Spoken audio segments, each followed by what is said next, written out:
올해 우리 교회 표어가 뭡니까? 네. 이 표 보고 참 낯서셨죠? 저희가 보통 표 하면 뭐 어떤 거 얘기해요?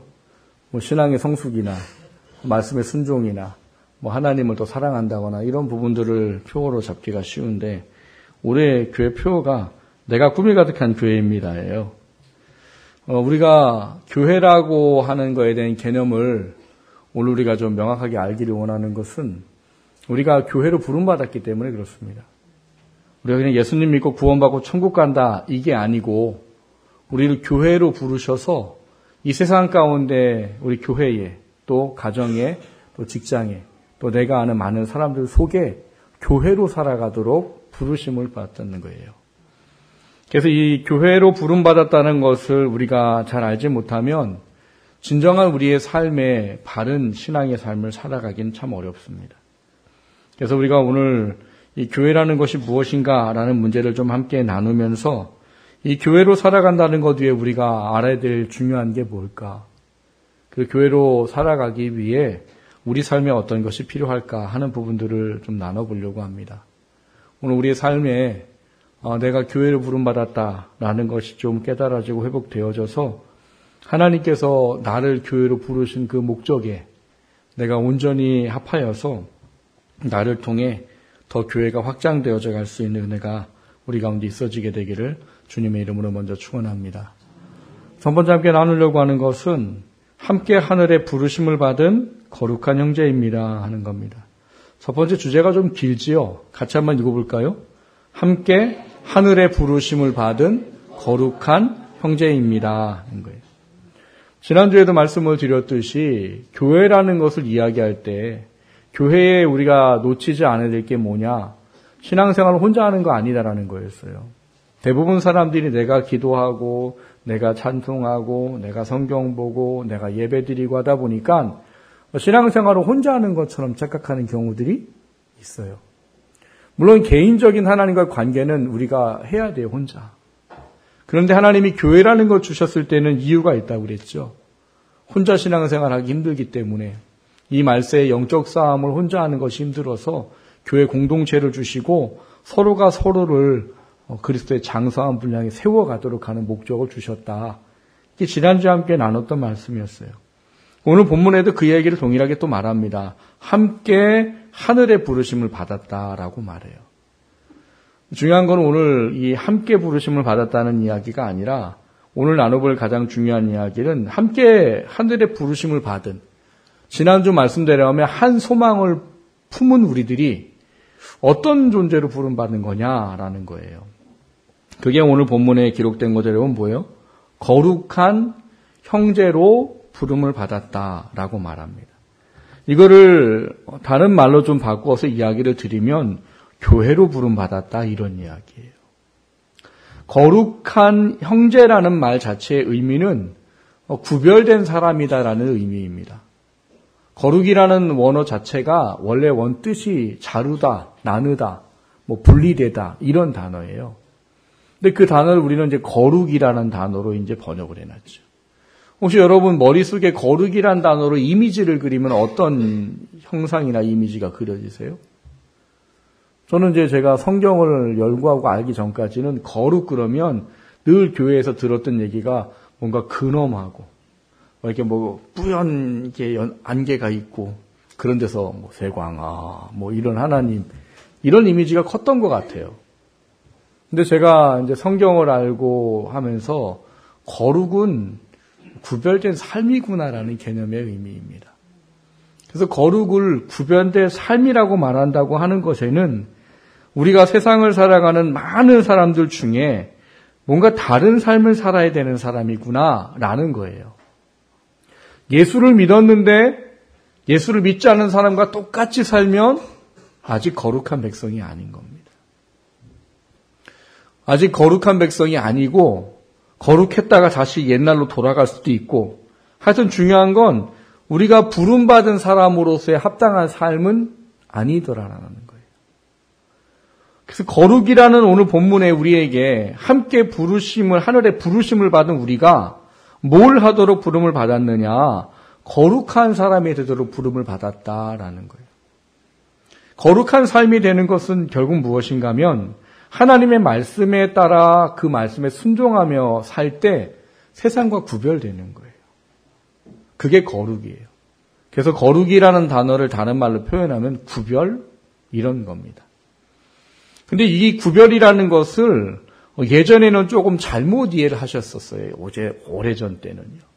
구별을 분리로 이해를 했던 경우들이 많아요. 그래서 예전에는 세상은 다 더럽고 악한 거, 교회에 다니는 사람과 교회는 거룩한 거, 그래서 함께 할 수 없는 거, 이런 개념으로만 너무 강하게 이해를 해버렸어요. 그러다 보니까 사람들이 뭐가 어려울까요? 자꾸 안 믿는 사람하고 거리만 두려고 해요. 나랑 다른 사람들. 전 구원받지 못한 악한 사람들, 악한 세상. 나는 교회는 거룩한 것, 나는 구원받은 거룩한 사람, 저런 사람들하고는 다른 사람. 이런 개념이 많았습니다. 근데 하나님이 원하는 건 분리가 아니고 구별이에요. 구별은 많은 것 안에 다르게 모아지는 것을 구별이라고 말하는 거고요. 분리는 아예 따로 떨어뜨려 놓는 거란 말이에요. 하나님이 우리에게 원하는 거는 세상 속에 하나님의 교회로 구별되라는 것이지 분리되라는 게 아니란 말이에요. 제가 예전에 군대에 있을 때 저희 선임자들이 저를 좋아했던 것이 있었어요. 야, 난 널 보면 이게 참 좋아. 이런 게 있었어요. 그게 뭐냐 하면 저희 배에 제가 교회 다닌다고 생각해 본 사람이 단 한 명도 없었어요. 저는 근데 교회에 있을 때 군대 입대하기 전에 하면 저를 또 인격적으로 특별히 만나주셔서 군대 생활이 저한테는 굉장히 신앙생활을 강하게 할 수밖에 없었던 시기였어요. 그래서 매일 성경 보고 사람들인가 저보고 별명을 김목사라고 말할 정도로 배 안에서 이렇게 살았거든요. 근데 이 사람들이 이 군대에 있는 사람들은 참 재밌는 게 술을 좋아해요. 안 믿는 사람들은 다 좋아하겠죠. 근데 이 사람들이 군대에 있으면 술을 어떻게 먹냐면 죽을 때까지 먹어요. 죽을 것처럼 먹어요. 결국 어떤 일이 있었는가 하면 저희 갑판사 중에 하나가 여기 배 안에 있는 사람들 술을 먹겠다고 좀 뚱뚱한 사람인데 나갔다 왔어요. 그들이 오자마자 옷을 벗더니 야 빨리 떼! 이러는 거예요. 봤더니 뚱뚱한데 숨을 들이마시고 여기다 소주를 붙여가지고 테이프로 칭칭칭 감고 이제 위병소를 통과한 거예요. 왜? 원래 부대 안에 술 못 먹게 돼 있거든. 술을 죽을 때까지 먹는 것 같아요. 근데 이 사람들이 술을 먹어도 정신이 있을 때는 저를 그래도 조금 존귀히 여겨줬어요. 너는 교회 다니니까 술 먹지 마. 근데 이제 일이 한번 터진 거예요. 제가 이제 첫 자대 배치를 받고 이제 고해 종무식이라고 하죠. 한 해를 끝나는 날. 저희가 이작도라는 섬에서 이제 있었는데 경비를 뛰는 그 섬에서 이제 마지막 날이라고 이제 배 정장이라고 제일 높은 분이 이제 돼지 한 마리를 돈을 모아서 사고 허락을 해줬어요. 술을 먹도록 공개적으로. 결국 아침부터 지지고 볶고 막 했어요. 밥 먹으려고 딱 숟가락 뜨는데 이제 비상출동 걸려가지고 놓고 나갔어요. 그 방 언제 들어왔냐? 밤 10시에 들어왔어요. 왔더니 어떻게 됐겠어요? 고기는 다 말라 비틀어져 있지. 파리들이 맛있게 냠냠 잘 먹고 있고 밥도 다 식어 있고. 그래서 다시 어떻게든 해갖고 정장이 보통 술을 이렇게 많이 못 먹게 하거든요. 근데 너무 고생했다 오늘 하루 너희들. 고기 해놓고 삼시 세끼를 라면으로 때웠거든요. 배에서. 그러니까 고생했다고 오늘 마음껏 먹어라 이렇게 된 거예요. 그러니까 이 사람들이 어떻게 된 거예요? 세상 말로 꼭지가 돌아갈 정도로 먹은 거예요. 꼭지가 돌아가니까 이제 선임자가 저에게 술을 주기 시작하더라고요. 술 먹어. 근데 저는 들어갈 때 각오를 하고 갔거든요. 만약에 술과 담배를 나한테 하라면 내가 마저도 내가 신앙과 믿음을 지켜야지. 이런 마음을 가지고 갔었어요. 결국 술 던지고 난리가 났어요. 선임자 말 안 듣는다고 발로 차고 그날 하여튼 실컷 맞았어요. 그 다음날 됐더니 정신이 돌아오니까 사람들이 이제 미안한 거예요. 뭐가 미안해요? 술 안 먹는다고 패고 난리를 쳤으니. 근데 그러니까 그 다음부터 이 사람들이 정신을 차리더라고요. 그 다음부터 회식을 하거나 술을 먹을 때 되면은요, 1.5리터짜리 사이다랑 콜라를 갖다 놓고 넌 이거 다 먹으래요. 저는 항상 회식을 하면 3리터를 다 먹고. 근데 그분들이 저한테 좋아한다는 얘기를 한 이유는 자기도 주변에 예수 믿는 사람이 많다는 거예요. 근데 자기네들하고 어울려주지 않는다는 거예요. 자기 술 안 먹는다고 뭐 이렇게 쳐버리고 맨날 이러기만 한다는 거예요. 근데 그분들이 저를 좋아하는 이유가 아니면 너는 콜라 먹고 취하더라? 전 잘 놀았거든요, 그분들하고. 술 안 먹어도 그분들하고 잘 놀았거든. 근데 그분들이 난 그래서 네가 좋다 이런 얘기를 하시더라고요. 여러분, 교회로 부름받아 거룩한 백성으로 산다는 건 분리가 아니고 구별이에요.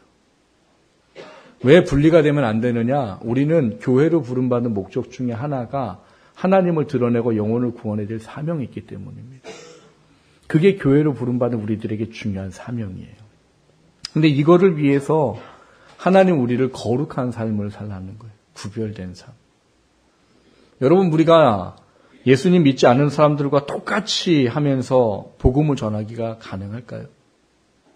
싸울 거 같이 다 싸우고, 뭐 나쁜 짓 할 거 다 같이 하고, 그 사람들이 하는 거 합당하지 못한 거 다 하고 그러면서 하나님의 사랑과 공의와 정의를 전할 수 있을까요? 없습니다. 그래서 하나님은 우리가 그 속에 살면서 구별되라는 거예요. 예수의 사람으로 구별되라는 거예요. 그걸 왜 교회라고 말하느냐? 교회라는 단어의 원어를 보면은요, 우리가 신약 성경에 총 114번이 쓰여졌습니다. 교회라는 단어가 참 많이 쓰여졌어요. 근데 이 단어가 뭐냐면 에클레시아라는 단어예요. 에클레시아. 에클레시아라는 단어는 원래 두 단어가 복합되어 만들어진 단어예요. 근데 그 의미가 구별이에요. 여기로냐, 에크라는 전치사와 칼레오라는 동사가 합쳐져서 에클레시아라는 단어가 되어버렸어요. 근데 이 에크라는 동사는 뭐냐 하면 어디로부터 밖으로 이런 뜻이에요. 그러니까 만약에 에크 지하에서 이렇게 말하면 무슨 말이에요? 지하에서 밖으로 이런 말인 거예요. 그러니까 에크라는 단어는 어디로부터 밖으로. 칼레오는 불려지다, 부르다 이런 단어예요. 그럼 두 개를 합쳐보세요. 뭐가 돼요? 어디로부터 불려내어져 밖으로. 이게 교회라는 단어예요. 그럼 어디로부터 불려내어져 밖으로 오는 거예요? 그 어디가, 여러분 예수님 믿기 전에 어디 계셨어요? 집에 계셨어요. 여러분 예수님 믿기 전에는 어디에 속해 있었어요? 누구에게 속해 있었어요? 예, 성경에 보면 거짓의 아비, 마귀의 자식이다라고 성경은 표현합니다. 안 믿는 사람들이 들으면 참 기분 나쁜 얘기겠지만 예수를 믿기 전엔 누구나 거짓의 아비 사탄에게 속아서 내가 살아가는 게 진짜인 줄 알고 살았단 말인 거예요. 그런데 하나님이 우리를 부르신 거예요. 우리를 찾아오셨단 말이에요. 또 이런 분 계시죠. 한 번도 찾아오신 적이 없는데? 한 번도 예수님이 오셔가지고 세광아 이리 와라 라고 말하고 들어본 적이 없는데요? 없죠? 있으세요? 있으신 분? 어느 날 하나님이 세광아 이리 와라 이렇게 부르신 분 계세요? 없어요. 근데 왜 그러면 예수님을 믿는 것을 이 부르심을 받았다라고 말하는 거예요? 영어는 구원받은 거의 개념을 하나 설명할 때 쓰는 단어가 콜링입니다. 콜링. 콜링이 뭐예요? 부르다예요. 아까 말했던 헬라어는 칼레오. 근데 이게 왜 나한테 있었지? 부르심에 대한 이야기는 무엇인가 하면 요한복음에 보면 뭐라고 얘기하냐면 성령이 허락하신 바 되지 아니하고는 하나님을 아버지라 부를 자가 없고 예수를 주라 시인할 자가 없다고 돼 있어요. 모태신앙들은 잘 모릅니다만 어른이 돼서 예수님이 믿게 된 사람들은 이게 명확하게 구분돼요. 뭐가 구분돼요? 그 전까지는 뭔 예수가 어디 있고 하나님이 어디 있고 무슨 뭐 천국이 지옥이 어디 있고 뭐 세상이 전부란 말이에요. 내 육신이 전부란 말이에요. 근데 어느 날부터 이게 자꾸 믿어져요. 예수님 하나님. 교회를 가고 싶기도 하고. 그 누가 말하는 게 자꾸 내 귀에 들어오고. 천국이 있는 것 같고 정말 지옥이 있는 것 같고 자꾸 이런 게 제 마음속에 오는 날이 있어요. 근데 그게 뭐냐? 그게 성령이 우리를 찾아오신 증거입니다. 성령이 우리를 찾아오신 증거예요. 그래서 이 구약 시대 때에 구약 성경 히브리어를 헬라어로 번역해 놓은 책이 있어요. 그래서 70인경이라고 말해요. 근데 이 70인경에 보면 구약의 어떤 단어를 이 에클레시아라는 단어로 번역을 했어요. 우리 성경으로 말하는 교회를 번역했어요. 그 단어가 뭐냐면 카할이에요. 카할. 카할이라는 단어는 뭔가 하면 이 의논을 위해서 소집된 공동체? 이런 단어예요. 이거를 이스라엘 회중을 설명할 때 카할이라는 단어를 씁니다. 근데 이 카할을 70인경에는 뭐라고 번역했냐? 에클레시아, 교회로 번역을 했어요. 여러분, 노아 홍수 때 제가 그런 설교 드린 적이 있습니다. 하나님의 죄악이 관영해서 이 땅을 다 물로 심판하겠다고, 다 죽이겠다고. 근데 죄악이 관영한 이유가 뭐라고 그랬어요? 뭐 살인하고 뭐 간음하고 나쁜 게 관영한 것도 있지만 그게 아니라 하나님을 믿으려고 하는 사람이 없는 것을 얘기하는 거예요. 그래서 노아 시대 때 누구밖에 없었대요. 하나님 믿는 사람이 누군가를 찾아보려고 찾아보고 찾아봤는데 발견된 사람이 달랑 노아 한 명이었답니다. 그래서 노아를 통해서 또 모든 걸 다 쓸어버리고 짐승들을 구원하시고 하나님이 기대했던 건 뭐겠어요? 하나님 믿는 사람들이 이제 점점점 많아지길 원하는 거였겠죠. 근데 여러분, 아브라함을 찾아오실 때까지 어떤 일이 벌어졌느냐? 이제 한 명도 하나님을 알고 믿는 사람이 없게 돼버렸습니다. 왜요? 왜 이렇게 말할 수 있어요? 아브라함을 부르셨죠. 근데 아브라함이 그때까지 하던 직업이 뭐래요? 우상을 만드는 걸 대대 가업으로 하던 집안이에요. 근데 하나님이 아브라함을 왜 찾아가셨어요? 이스라엘이라는 민족을 만들기 위해서 아브라함을 찾으셨습니다. 뭘 위해서요? 온 인류를 구원할 계획 때문에. 그래서 아브라함을 찾아가셨다면 그전에는 믿는 사람이 없었단 말인 거예요. 그래서 이 카할이라는 단어가 이스라엘의 회중을 말하는 건 하나님께 수많은 민족 중에 하나님의 뜻과 하나님의 계획을 이루기 위해서 이스라엘 민족을 구별하여 택하신 것의 이야기가 카할이에요. 그게 신약시대에는 교회예요. 그리고 지금 우린 예수를 믿고 구원받은 우리들이 바로 교회다라고 말하는 겁니다. 그래서 이 카할이나 에클레시아나 우리 성경으로 교회라는 단어는 하나님께 특별히 부르셔서 모여진 사람들 이런 이야기예요. 교회를 말하면 일반적으로 많은 사람들이 뭘 말합니까? 건물을 생각하기가 쉽지만 교회는 건물이 아니라 누구예요? 지금 여기 모인 우리들이 교회란 말이래요. 그러니까 여기 모인 우리들은 하나님이 교회라는 존재를 부르셨다는 이야기인 거예요. 그래서 오늘 본문에는 이거를 뭐라고 말한 거예요? 함께 하늘의 부르심을 받은 거룩한 형제들아 이렇게 말하는 거예요. 그래서 거룩한 형제로 우리에게 교회라는 이름을 주신 것은 이 세상으로부터 뭘 하라는 거예요? 구별되어져서 하나님께서 원하시는 뜻을 순종하고 살아가는 사람들이 되도록 하는 부르심을 받았다는 겁니다. 그래서 이 부르심은 여기 교회 안에서만이 아니라는 사실을 아셔야 되는 거예요. 사람들이 우리가 교회입니다라고 말하면 그래 내가 뭐 교회 여기 교회. 근데 교회라는 부르심은 주일날만 부르신 게 아니라 내 삶의 모든 영역에서 거룩한 형제로 살도록 부르신 거예요. 그러니까 여러분은 가정에서도 모여야 돼요? 교회여야 됩니다. 직장에서도 내가 교회여야 돼요. 그리고 내가 만나는 모든 믿지 않는 사람들 안에서도 내가 교회여야 된단 말인 거예요. 이 말이 뭐냐? 여러분, 내가 꿈이 가득한 교회입니다. 이게 얼마나 재밌는 얘기일까요? 예전에 그런 이야기를 들었어요. 몇 년 전인데요. 어떤 아파트에서 사람들이 둘이 소리 지르고 싸우고 있더래요. 근데 여기가 얼마나 좁은 줄 아세요? 죄송하지만 누가 교회 다니는지 거의 다 압니다. 교회를 다니는 사람들. 그 저는 모르는데 제가 목사인지 사람들이 알아요. 이거 안 입고 다녀도. 누가 안녕하세요 목사님 나는 모르는 사람. 그럼 교회도 명확하게 알아요. 꿈이 가득한 교회라고. 내가 이걸 입고 다닐 수밖에 없어요. 이걸 입어야 내가 날 좀 조심할 수 있으니까.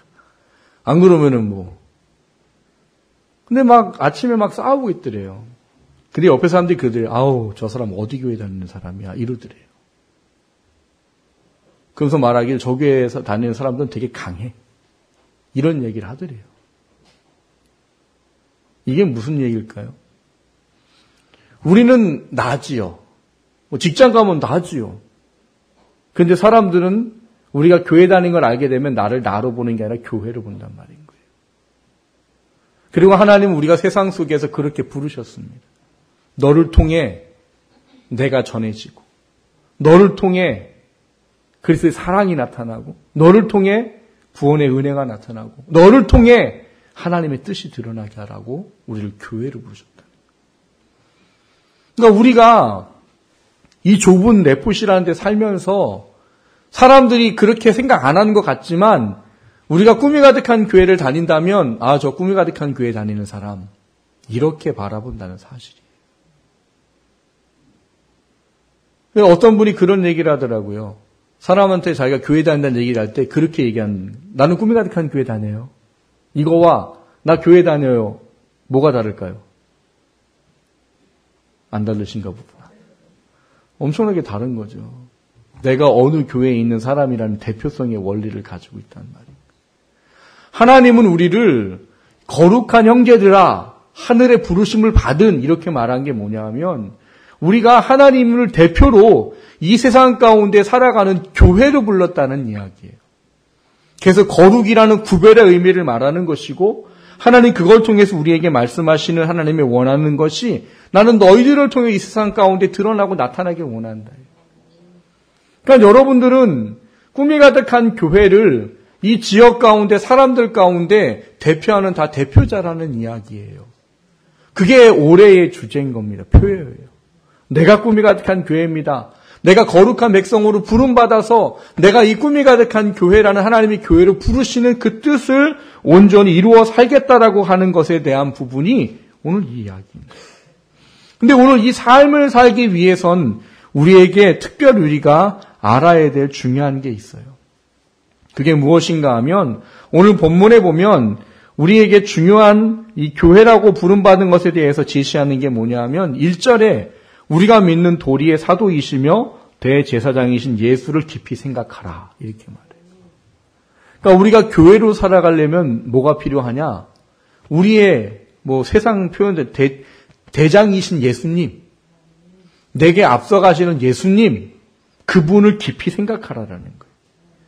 근데 그분을 깊이 생각하는 이유가 뭐냐면 2절부터 쭉 나오는 이야기가 모세와 예수님을 비교하면서 우리가 예수를 믿는다면 뭐가 있어야 되느냐라는 중요한 것을 가르칩니다. 오늘 본문의 표현으로 하면 2절에 그는 자기를 세우신 이에게 신실하기를 이렇게 말하는 거예요. 여기 그는 누구예요? 예수님입니다. 그럼 자기를 세우신 이는 누구예요? 하나님 아버지. 예수님은 이 땅에 당신이 원하는 일을 위해서 오신 게 아니고 하나님 아버지의 뜻을 이루게 오셨다라고 말씀하세요.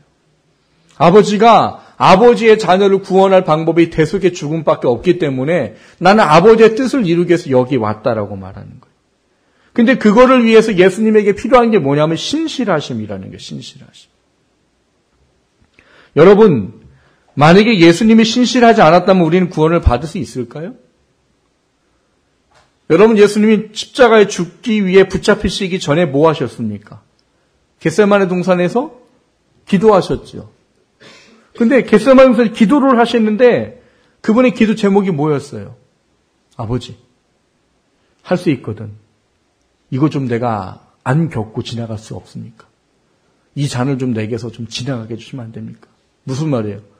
나 사람들에게 맞고 찢기고 조롱받고 십자가 죽지 않고 하나님 뜻이 이루어질 수 없을까요? 왜?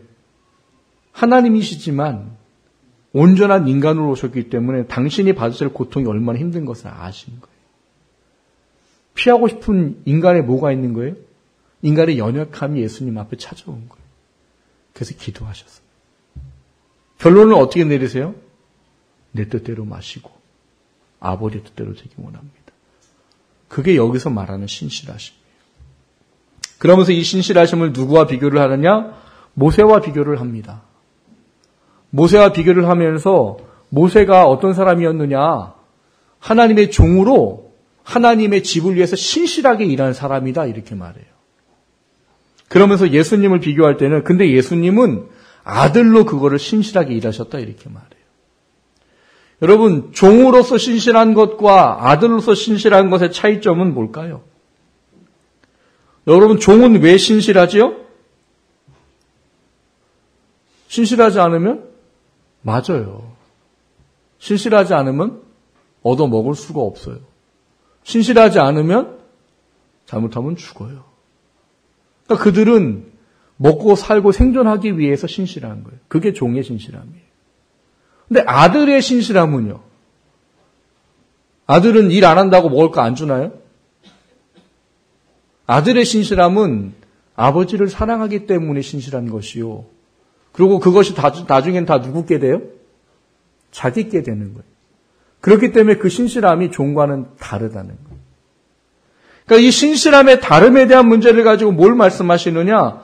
거룩한 삶을 살려면 예수님이 하나님 아버지께 신실하게 목숨을 내어주기까지 복종하셨듯이 우리도 교회로 부름받은 우리들이 거룩한 삶을 살려면 그러한 신실함이 우리 안에 반드시 있어야 한다라는 이야기를 하는 거예요. 왜요? 여러분, 하나님은요, 하나님의 자녀들을 통해서만 일하십니다. 하나님 앞에 신실하려고 하는 사람을 통해서만 일하세요.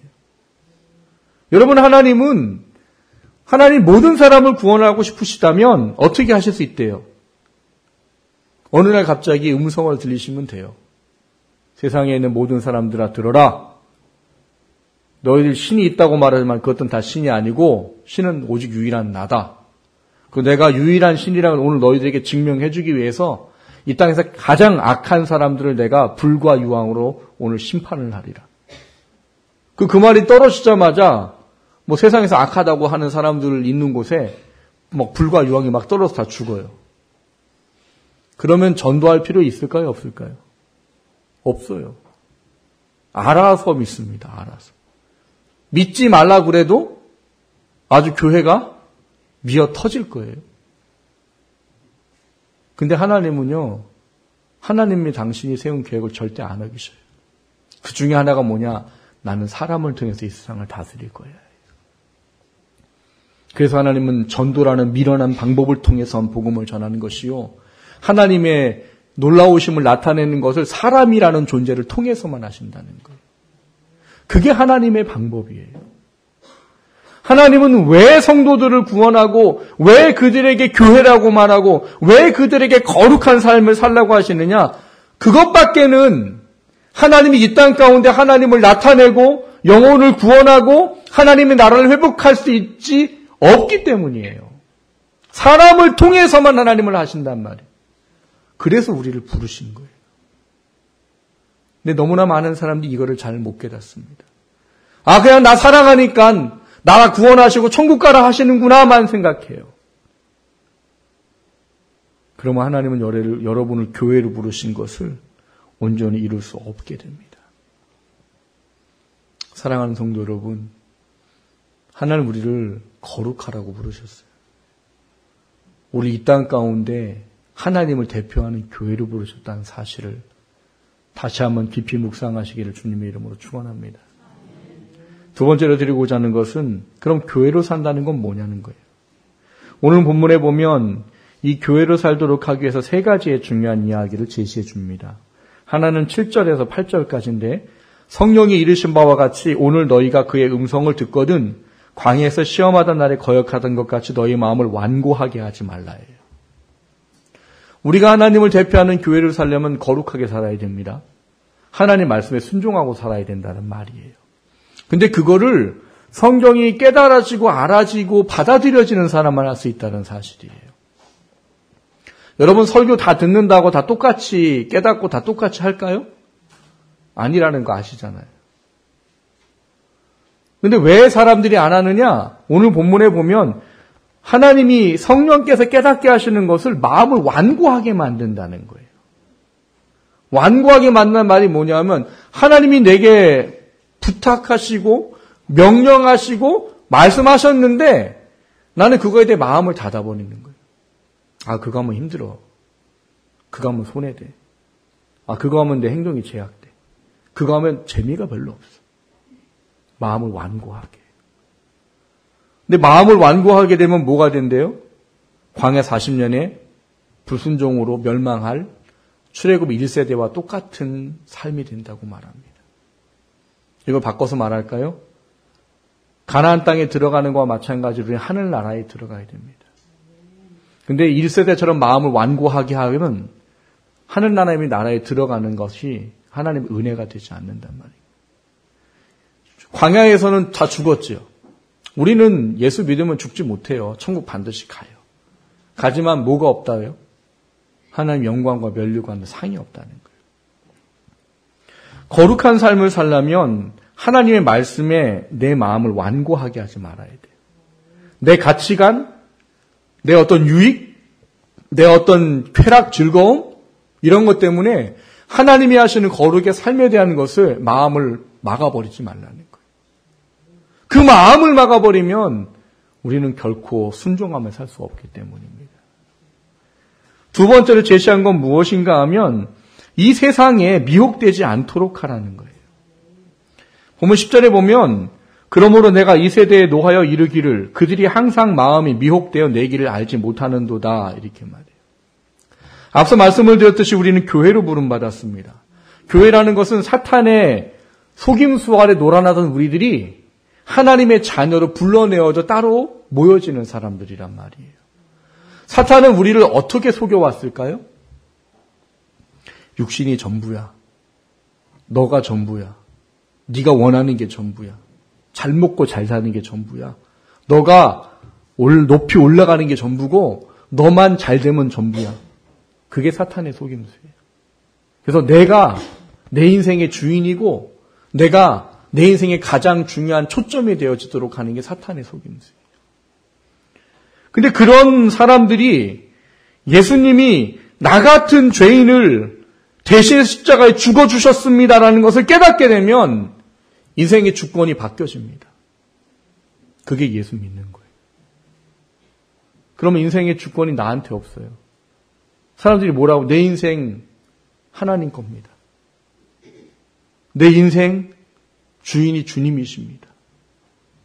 삶의 가치관이 바뀌어진단 말이에요.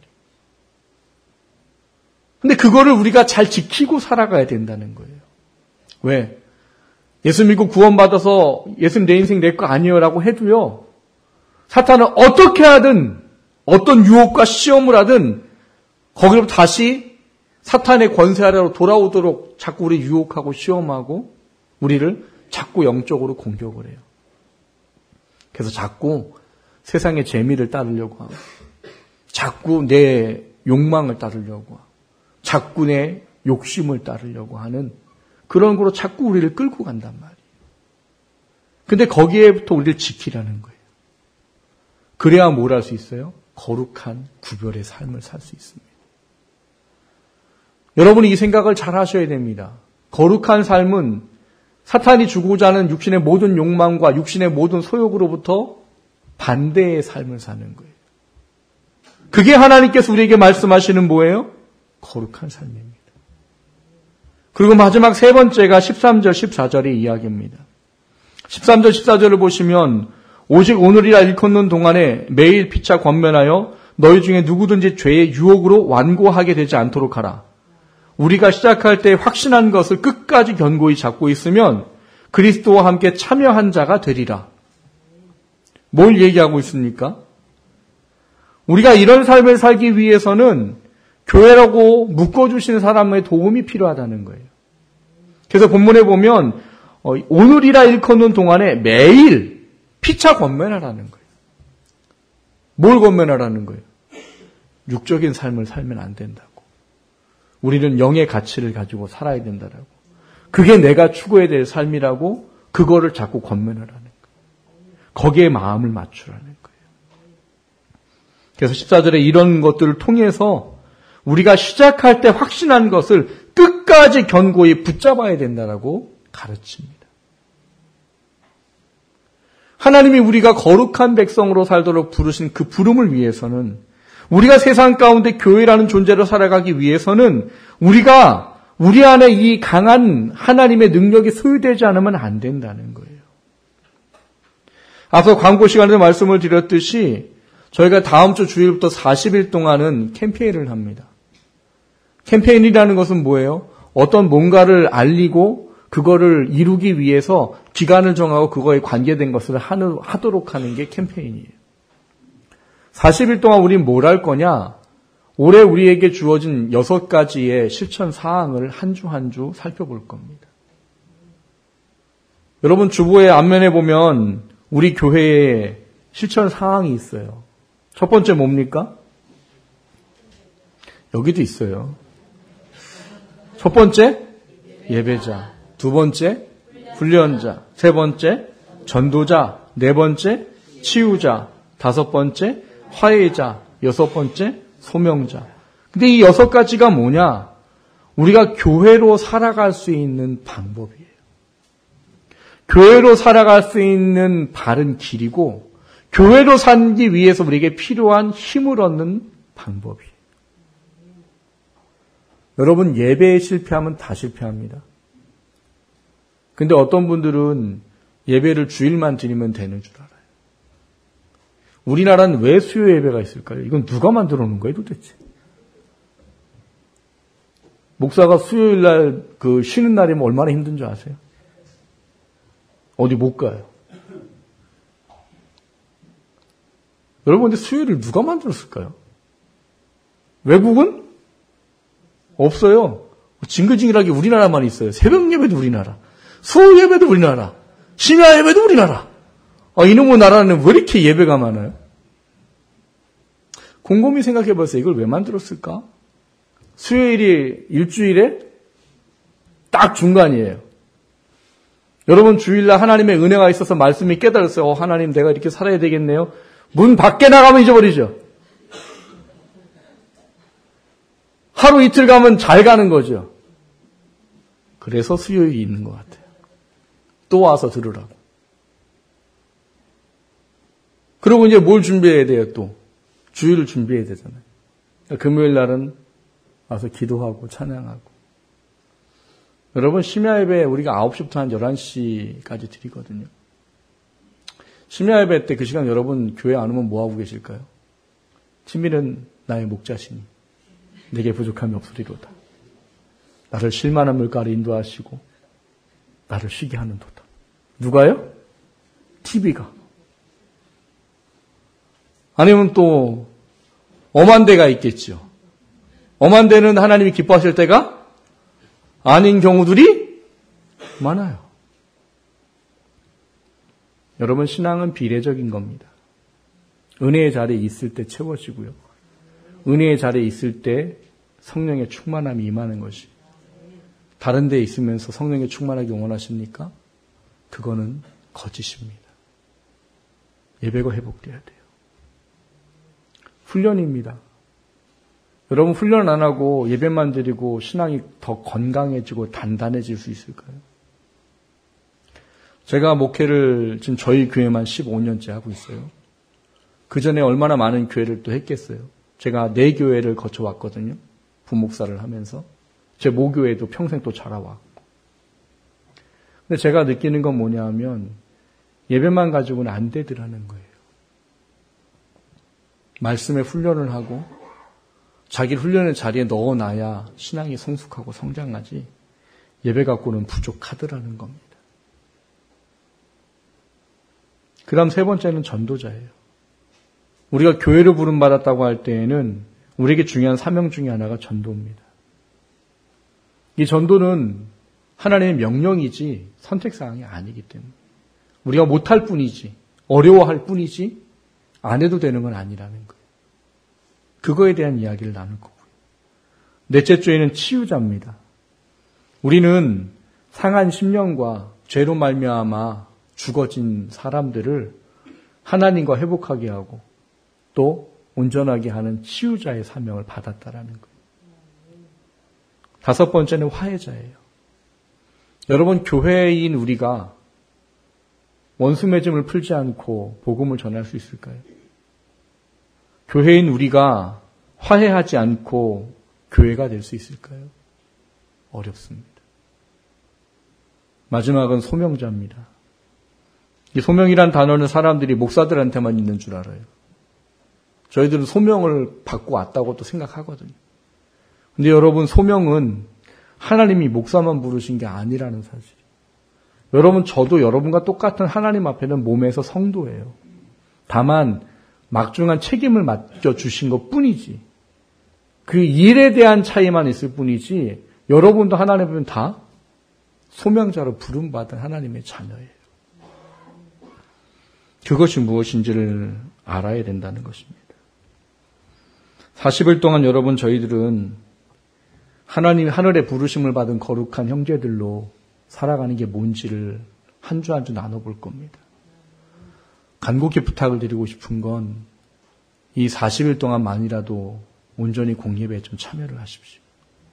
가능하면 새벽 예배도 참여를 좀 하십시오. 여러분이 내가 신앙생활에 변화가 없다고 느껴진다면 이번 기회가 신앙을 바꿀 수 있는 좀 기회가 되어보세요.